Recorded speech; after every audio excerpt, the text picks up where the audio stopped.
The Senate Rules Committee will come to order. Please call the roll. Senators Cedillo, Dutton. Dutton here. Oropeza. Oropeza here. Onnested. Onnested here. Steinberg. Here. Steinberg here.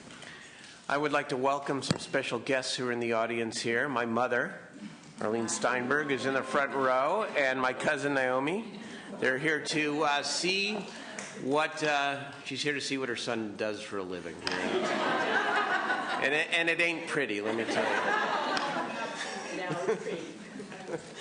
But, when are you going to get a job? Oh, welcome everybody. Let us begin with the reference of bills. Is there any issue? Moved by Senator Onnested. Please call the roll. Senator Cedillo, Dutton. Dutton aye. Oropeza aye. Oropeza aye. Onnested. Aye. Onnested aye. Steinberg. Aye. Steinberg aye. Very good. We'll leave the roll open on that for Senator Cedillo to be able to add on. Let us move to Governor's appointee appearing today, and let me welcome Terry McDonald, the Chief Deputy Secretary for Adult Operations for the Department of Corrections and Rehabilitation. Please come forward. Good afternoon. Good afternoon, and welcome to you. Thank you. Just as I got to introduce a relative, we always afford the opportunity for our nominees to introduce any member of your family or special guest who's here with you today. Sure. Well, my mother is sitting behind your mother, Judy Giza. My mother strategically placed herself this afternoon.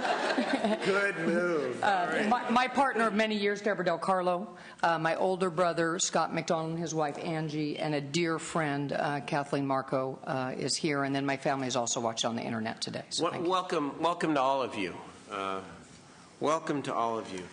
So, Ms. McDonald, we want to welcome you and make a brief opening statement. Then we want to hear from you, and then we'll take some questions.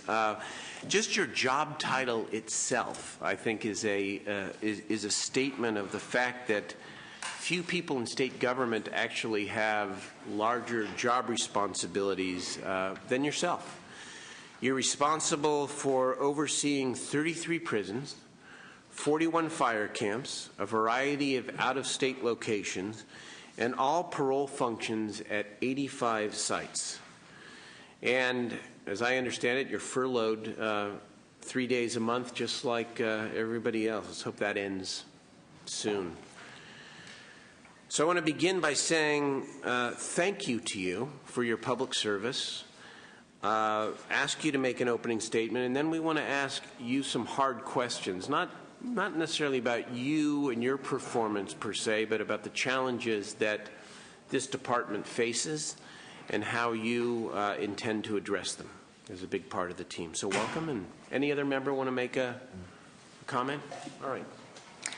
Thank you, Senator, and thank you for your time today.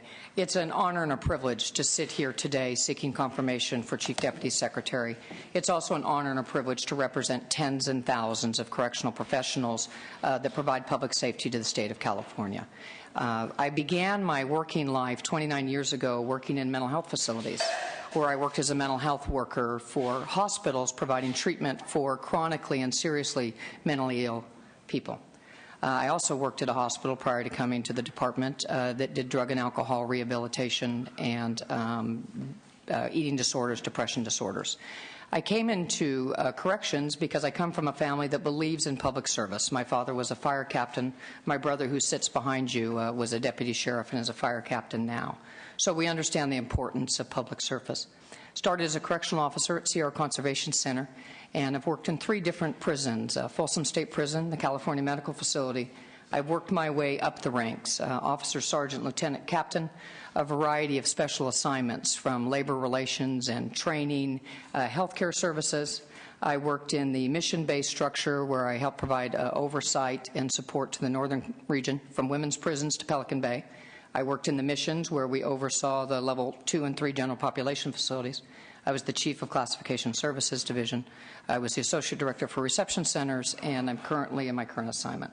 I'm a graduate, much to Brendan's dismay. I'm a graduate of the University of San Francisco. I graduated with honors.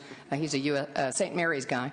Graduated with honors in public administration. I sit on the board of directors for River City Recovery, which is a treatment facility program here in Sacramento for substance abuse. And that's kind of me in a nutshell. I love this department. I love this career. It's not easy. I can't sit here before you and say we do everything perfect every day, but I can tell you we try our very best. I welcome any questions you may have of me. Boy, one of the challenges in preparing for this hearing was to figure out with, you know, without taking hours and hours, where we want to start here. And I guess I would like to start with parole, because it's an issue that, of course, has been in the news quite a bit lately. And yesterday we had a Senate committee which held a hearing on strategies needed to more effectively supervise sex offenders in light of the terrible Garrido case. But it raises a larger question about the philosophy of parole and the philosophy that underlies the work of parole agents. Do you think that we need to change the way we assess risk in this state? Do you believe that the action we took last year to reduce the parole officer parolee ratios will allow actual more time to spend with high-risk parolees? And the third part, excuse the long series of questions, but some have said that that one of the flaws in the system is that the agents sort of look for the lowest hanging fruit. You know, if somebody has violated a drug test, it's easy to bust them, as opposed to really digging and looking harder at somebody who may be clean and appear to be doing just fine, but may have some awful secrets lurking as well. So I'm wondering if you might, I know that's a long question, but if you might sort of address your view of parole and where it needs to go. Yes, sir. We are in the midst of parole reform, and Garrido certainly highlights that reform, but we were moving forward with reform prior to that. I do believe that our risk assessments tools have been normed and validated for a California population, whether that's the Static 99 sex offender or the California Static Risk Assessment. The reallocation of resources, eliminating those offenders that are low risk, non-serious, non-violent from parole caseloads, still leaving them searchable by local law enforcement, allows us to reallocate those resources to existing parole agents. Reducing their caseloads will improve public safety. Currently, a parole agent having a caseload of 70 offenders and possibly more, there's no way on earth that they can do all the work that we expect them to do.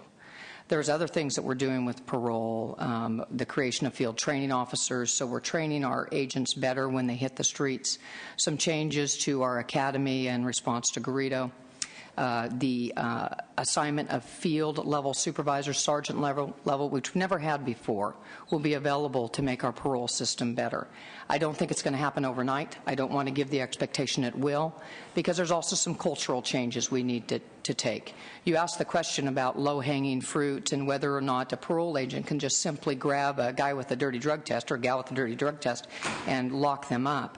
We have a new system called the Parole Violation Decision-Making Instrument that the parole agent must utilize when making decisions about what kind of response there should be to an offender's behavior. And I think that's been a largely successful process for standardizing decision-making.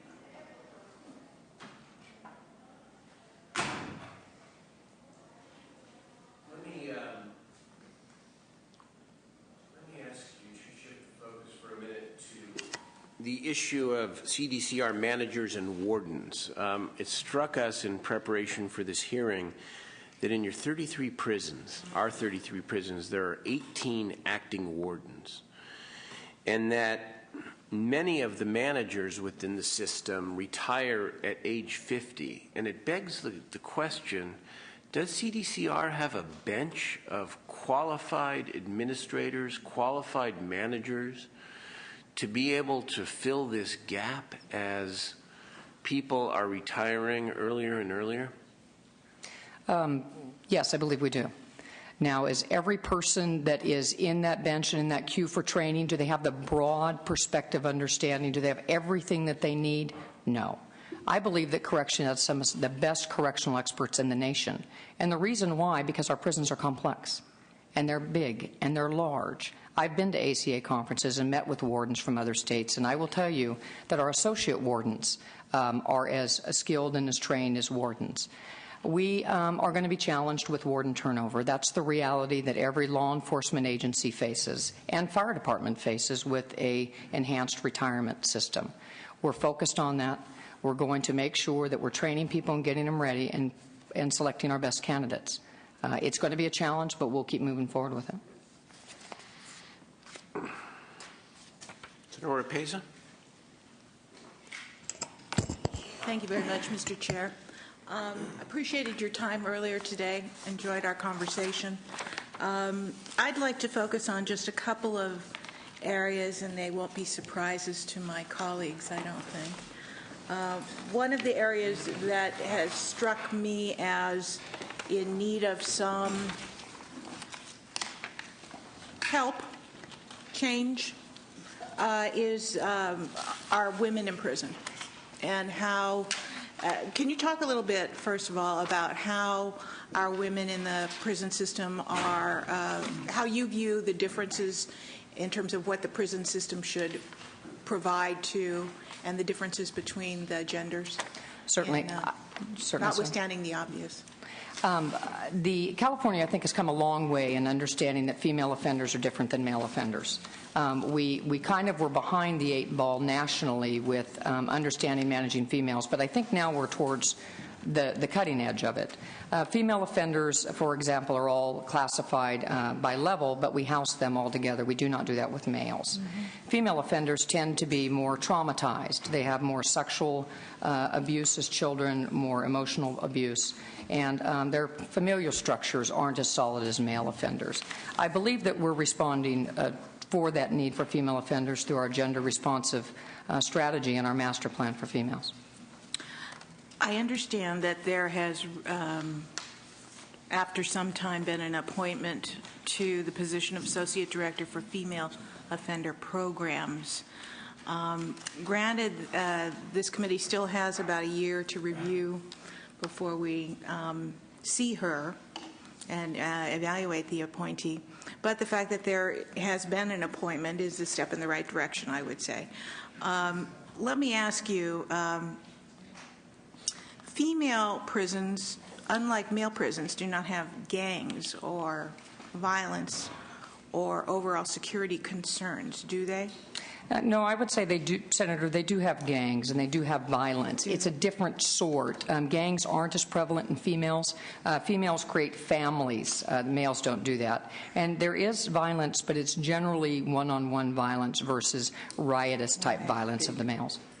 And so, what are the? How does that manifest in terms of, if there's a way to articulate that? How does it manifest in terms of how the female inmates are handled, managed? I mean, the fact that there are not gangs, the fact that there are these family units that are created, the fact that there's one-on-one violence as opposed to. Well, females, you'll see, and I believe I've been to many female prisons. We house them in dorms. Males, we tend to house the higher level in cells. So women are in dorms. They're not locked down nearly as much as men. We have more programming available to them in the evening type because they're just not a big a security risk as the men. Now, there are individual females that are. But as a general rule, we're able to do more programming in the females. Everybody knows that there have been cuts to the budget.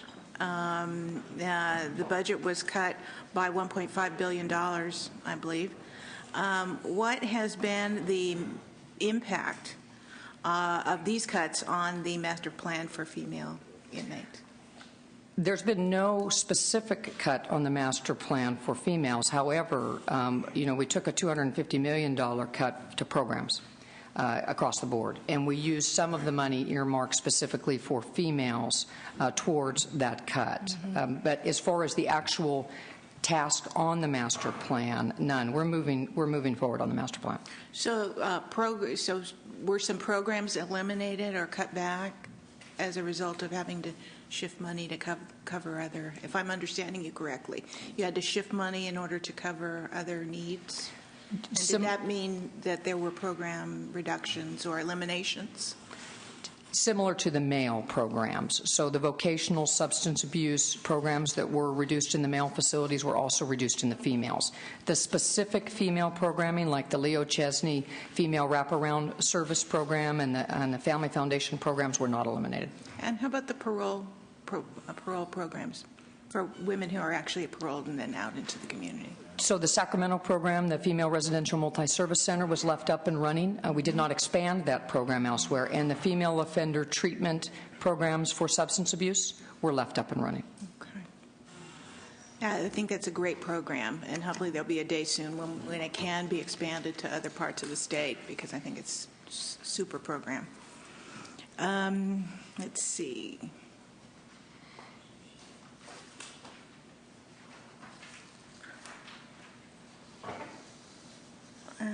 Mr. Chair, I think for now that will do it for me. Thank You can always come back to you. Thank you very much. Thank you, Senator. Thank you, Senator. Senator Onnested. Healthcare. How close are we ready to take healthcare back from the receiver? And more specifically, what are you doing to prepare to take back the responsibility for the healthcare of our inmates?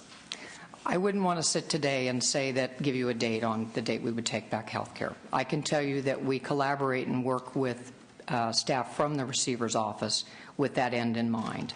Our plan is for it to end, and their plan is for it to end.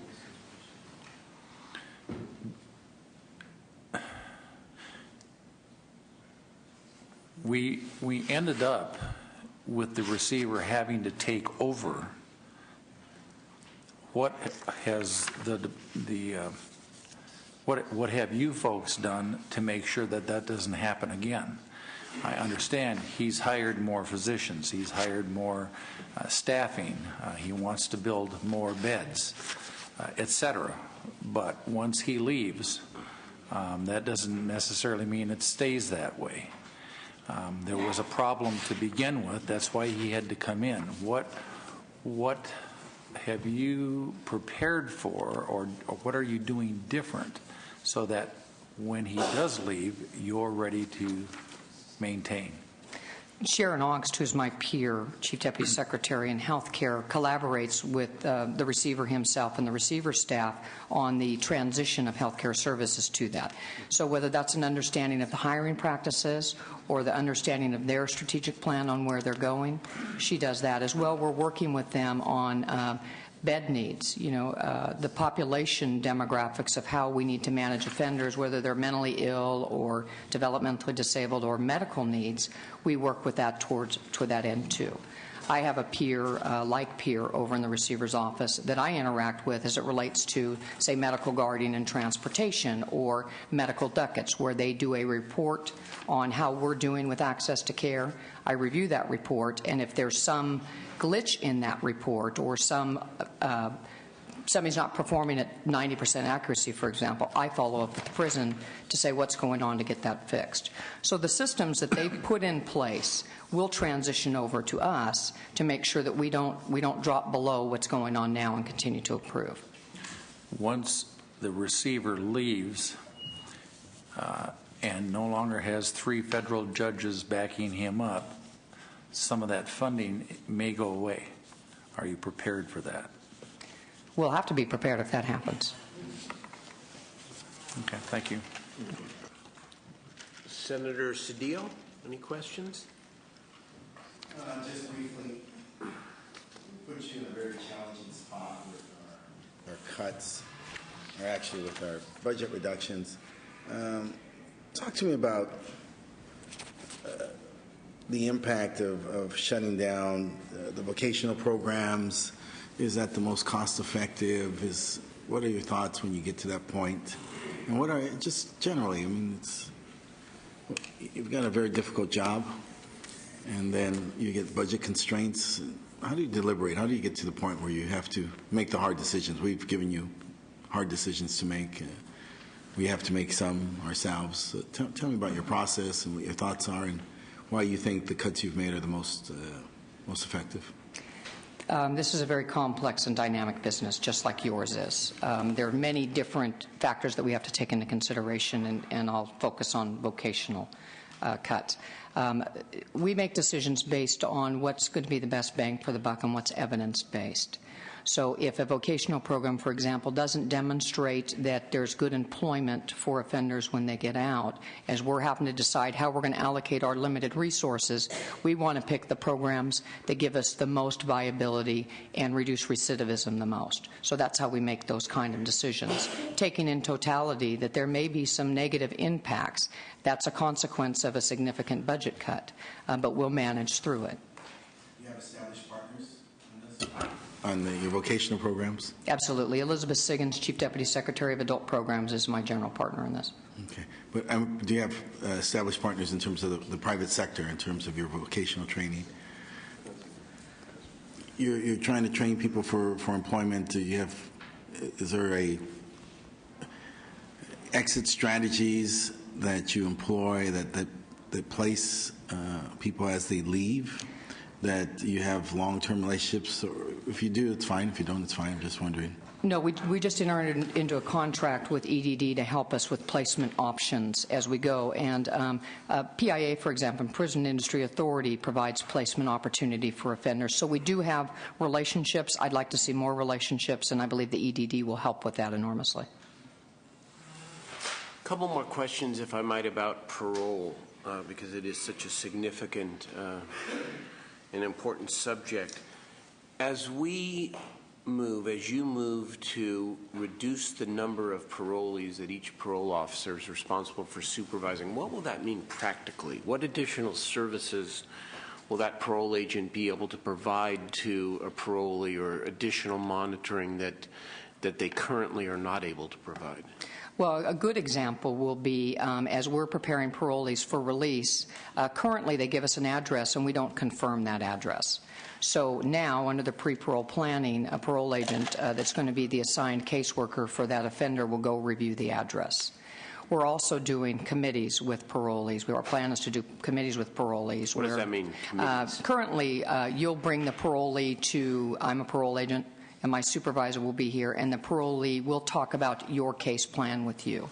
The parolee will also review their case plan and sign their case plan. So I think we'll have more case planning, but it also gives us more time for our law enforcement partnerships as well. One of the key issues, of course, with successful parole is stable housing. And we know that these residential multi-service centers have been a success in terms of providing transitional housing to parolees. Is there any plan to try to expand those centers? Any strategy, any funding sources, any work being done on that end? Senator, I wish I could say that that was true. You know, we still have this enormous budget issue and budget cut, and so those are the type of issues that we have to weigh in as we have limited resources with our overall program strategy.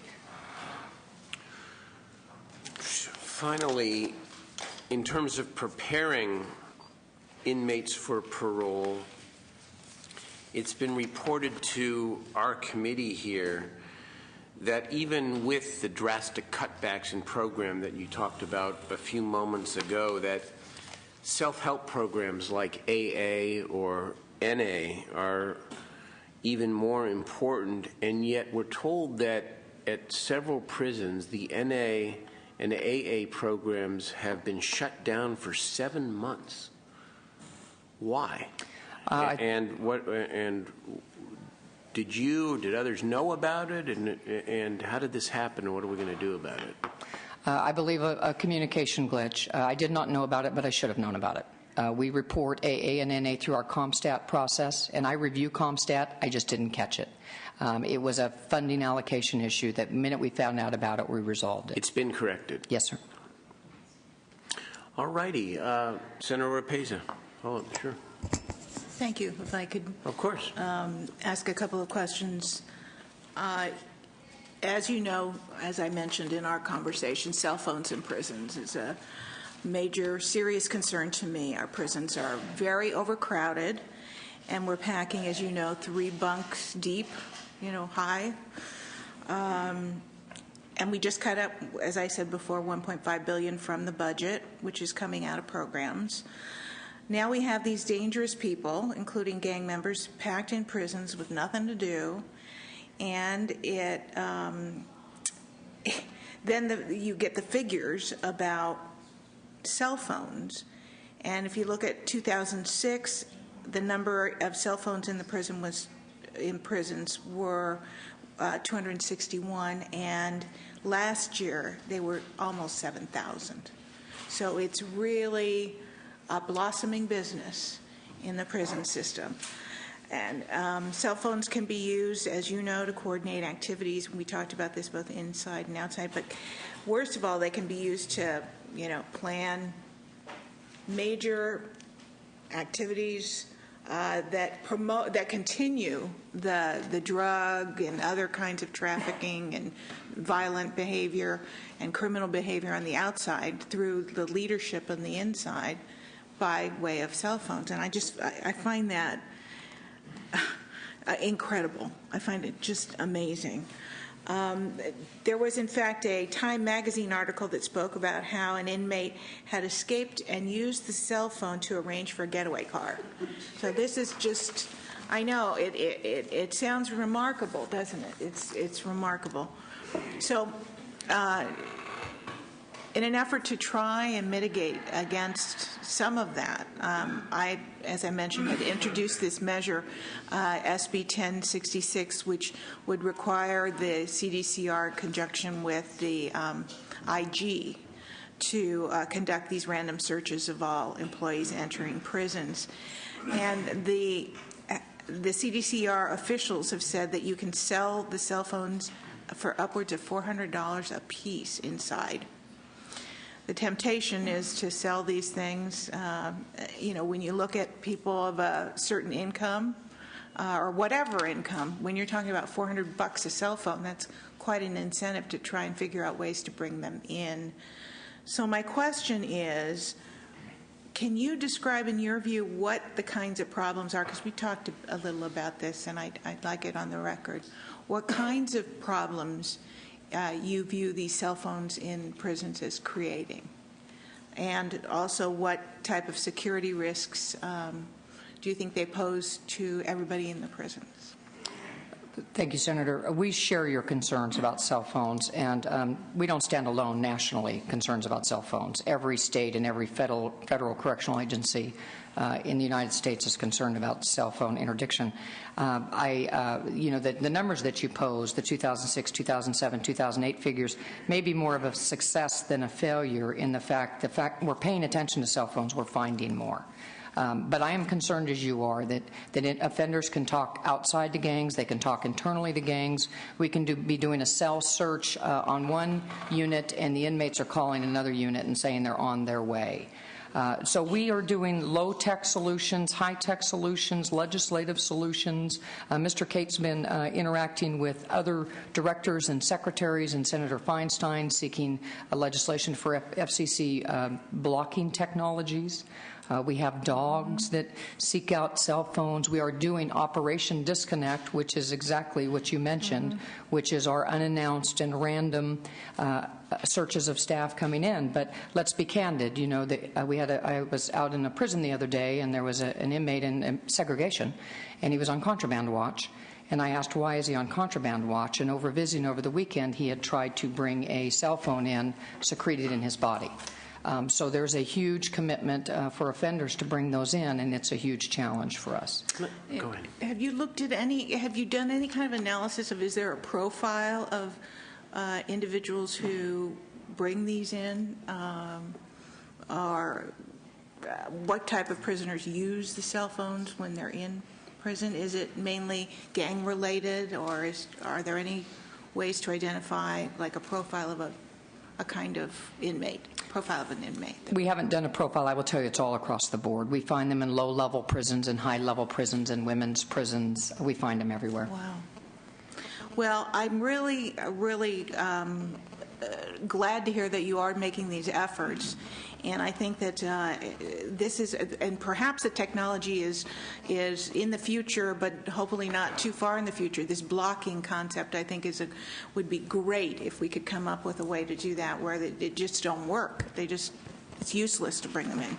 That would be the ideal situation. In the meantime, I want to express my encouragement to you on continuing to pursue this, because it has a criminal multiplier effect. I don't know if that's a correct term of art, but it really does out in our neighborhoods, out in our communities, as well as within the prison itself. I think it probably poses some safety concerns to all the employees as well as the prison inmates themselves. So I'm glad that you're thinking about that and that we're on the same page. Thank you, sir. I want to just follow up on this, because I know it must be more complicated than this, but I was thinking about how all of us, when we go to the airport and we walk through the metal detector, if I inadvertently forget to put my cell phone in the little basket to have it go through, and I walk through, I beep.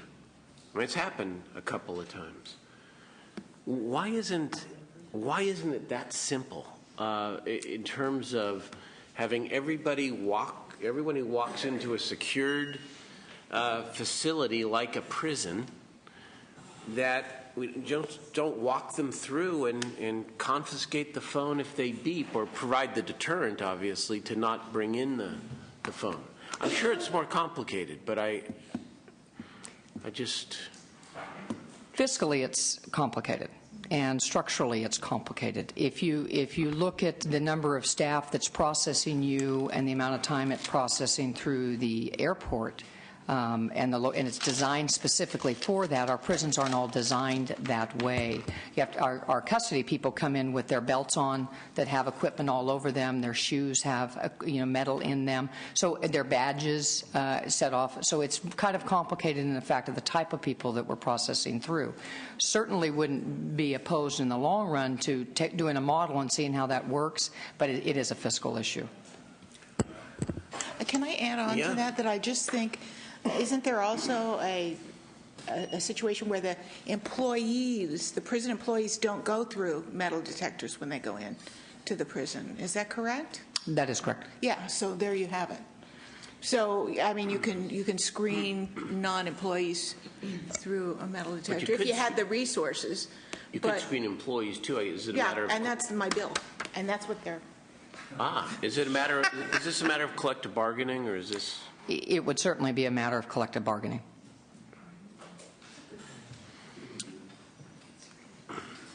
So, very good. That was informative. Let us hear from the witnesses in support of the nominee, please. And if you want, you can either take a seat or you can speak at that into that microphone there. Mr. Warren, how are you? I'm doing well, thank you. My name is David Warren. I'm appearing on behalf of Taxpayers for Improving Public Safety. Wait, did you change the name?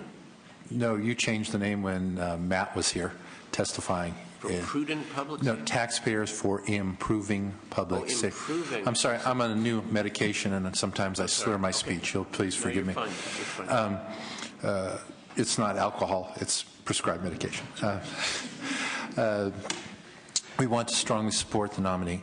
The Department of Corrections is in a terrible crisis. I'd like to comment on one of the questions you raised, and I know a lot of the AWs and Chief Deputy Wardens, and when it comes to promotion, they look at what their normal retirement will be, and then they look at what they'll be paid because of the furlough days, and they figure out economically they will have more money take home if they retire than if they continue to work, and the hours are a lot better in retirement.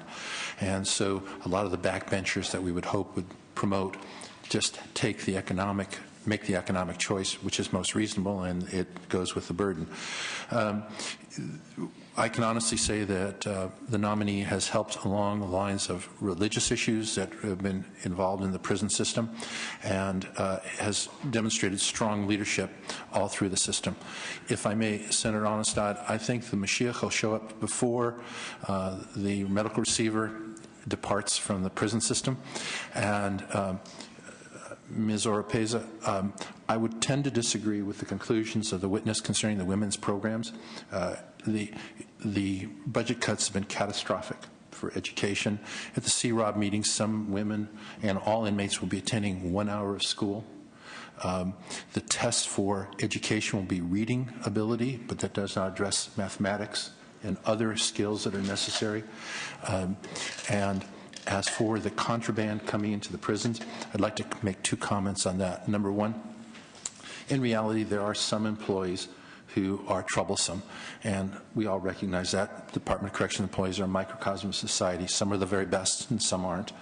But to require each staff member at a shift change to go through the metal detectors, et cetera, would back up the system so much that the shift changes would become impossible and security issues would arise, creating unnecessary lockdowns and movement restrictions.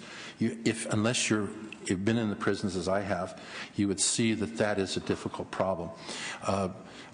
Strangely enough, through my own observation, although it may not be prophylactically successful, the prison has been very successful in collecting the cell phones and other contraband. I've seen it in action. I was walking through a cell block, and as indicated by the mental level of the people who have the cell phones, it was ringing instead of being put on vibrate. And one wonders why an inmate would do that, but that happens. Also, on the contraband issue, many years ago, we as volunteers or visitors could send quarterly packages in. We pack things up and send them in. And now we must buy through vendors at extraordinarily expensive rates. And the justification was that the quarterly packages were the source of contraband going into the prison. I think your statistics are demonstrative of the fact that that is not the case, and we hope that the department will revisit the issue and allow direct shipment of quarterly packages for many people who cannot afford to send them through the vendors. Thank you very much. Thank you very much, Mr. Warren. Appreciate it.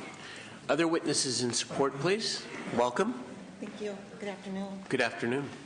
I'm Diane Shepard. I'm with the Association of I think Black... you might want to say your name again. Oh, Diane Shepard, with the Association of Black Correctional Workers. And we're here in support of Terry McDonald. You just want to move the mic a little bit closer. There we go. Okay, you're doing great. Okay. Take your time. I'm Diane Shepard with the Association of Black Correctional Workers, and we are here in support of Terry McDonald. She's always supported us, stood by us when we had issues. She was always there to help us, and so we're here to show our support for her today. Thank you. Thank you very much for coming. Next, is there anybody else? Go ahead.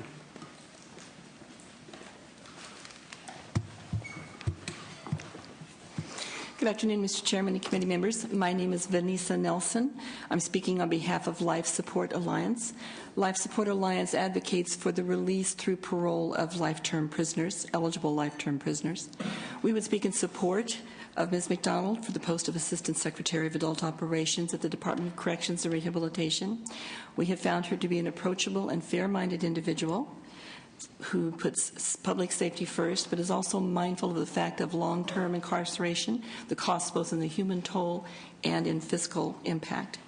We believe that she is the sort of person needed in the Department of Corrections as we and the Department and other stakeholders move forward to address these and other difficult issues. We urge her confirmation today, and we thank you for your time. And as speaking as someone who regularly visits prisons, regularly goes through the metal detectors, I have to disagree with Mr. Warren that I think this is a thing that could be considered by everyone on this building. It is a way to make sure that those items don't come in. And we thank you for your time. Interesting. Thank you very much. Any other witnesses in support?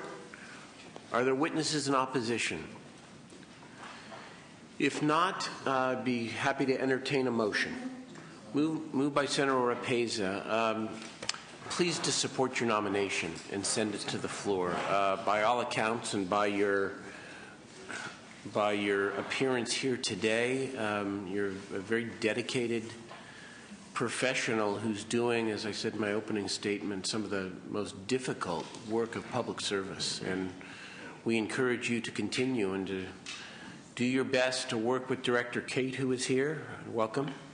To continue to be a change agent, to push for getting the courts out of our prison system to settle these cases that are pending. I know you can't do that alone. And to begin preparing for, as Senator Onnested said, the state being in its rightful role of running its correctional system again. So with that, we'll call the roll. Senator Cedillo? Cedillo, aye. Dutton? Oropeza? Oropeza, aye. Onnested? Onnested, aye. Steinberg? Aye. Steinberg, aye. It's 4-0, and we'll hold the roll open for Senator Dutton, but your nomination will proceed to the floor. We will take it up as soon as possible, and we wish you all the very best. Thank you, and Senators. Keep in touch. Thank you.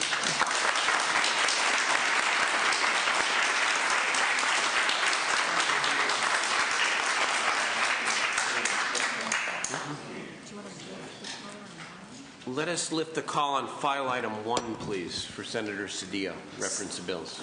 Senator Cedillo? Cedillo, aye. That's out 5-0. All right, we've got items 3 through 7. Are there any particular questions on those items? So moved by Senator Onnested. Please call the roll. Senator Cedillo? Cedillo, aye. Dutton? Oropeza? Oropeza, aye. Onnested? Onnested, aye. Steinberg? Aye. Steinberg, aye.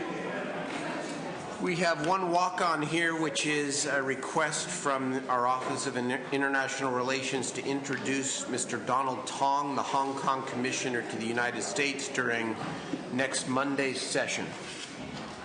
Moved by Senators Onnested. Please call the roll. Senator Cedillo? Cedillo, aye. Dutton? Oropeza? Oropeza, aye. Onnested? Onnested, aye. Steinberg? Aye. Steinberg, aye. All right. Is there any other business to come before the committee? If not, we'll stand in adjournment. Thank you so much.